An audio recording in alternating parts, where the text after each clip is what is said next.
C'est Gaël, nous sommes toujours dans IDF1 chez vous au musée de Pontoise et nous sommes maintenant rentrés à l'intérieur de ce musée en compagnie de Christophe Duvivier, son directeur.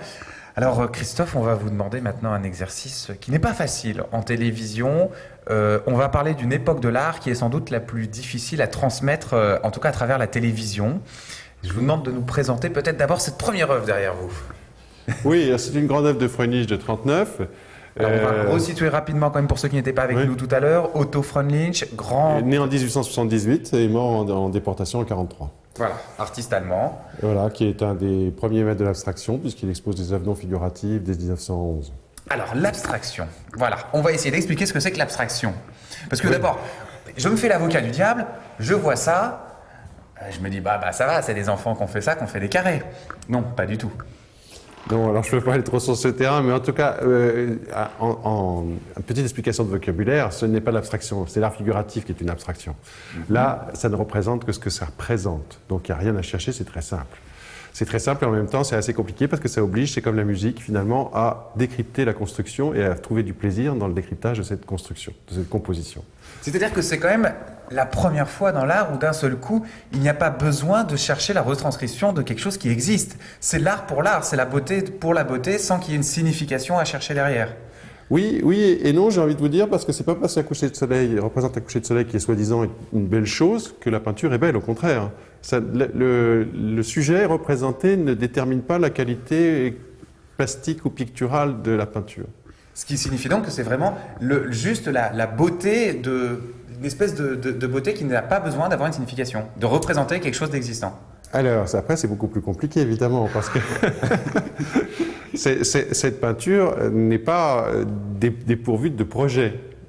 C'est une peinture humaniste parce que, justement, elle est basée sur une relation, une expérience qu'on a physique à l'espace, au cosmos, etc. Donc, c'est pas parce qu'une peinture est non figurative qu'elle ne fait pas référence, comme la peinture figurative, à quelque chose de très essentiel. Simplement, ça ne se décrypte pas, ça ne suppose pas une érudition, ça suppose simplement une certaine disponibilité.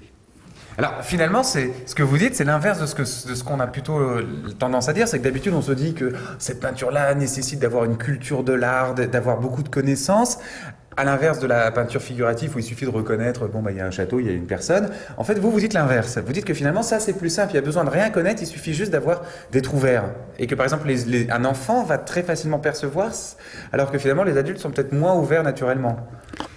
Alors, les enfants perçoivent plus facilement que les adultes parce que les adultes, justement, sont fermés. Comme on vit dans une société d'images, ils ont tendance à traiter la peinture comme une image. Alors, la peinture n'est jamais une image.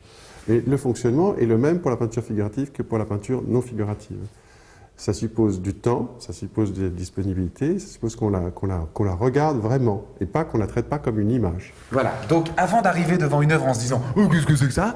on la regarde et on l'apprécie et on essaie de la vivre, de ressentir ses couleurs, la beauté, l'harmonie et ce que ça peut juste représenter dans nos esprits. Oui, alors ce que je vous disais, c'est comme la peinture figurative, ça fonctionne de la même manière, c'est-à-dire qu'il faut effectivement une culture, mais quand on appelle culture n'est pas érudition. Culture, c'est simplement aimer et avoir fréquenté pour pouvoir avoir des critères. Mais il en est de même pour dire si un vin est meilleur qu'un autre, etc.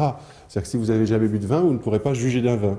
Et si vous n'avez pas fréquenté la peinture, vous ne pourrez pas juger de la qualité ou prendre du plaisir dans la peinture.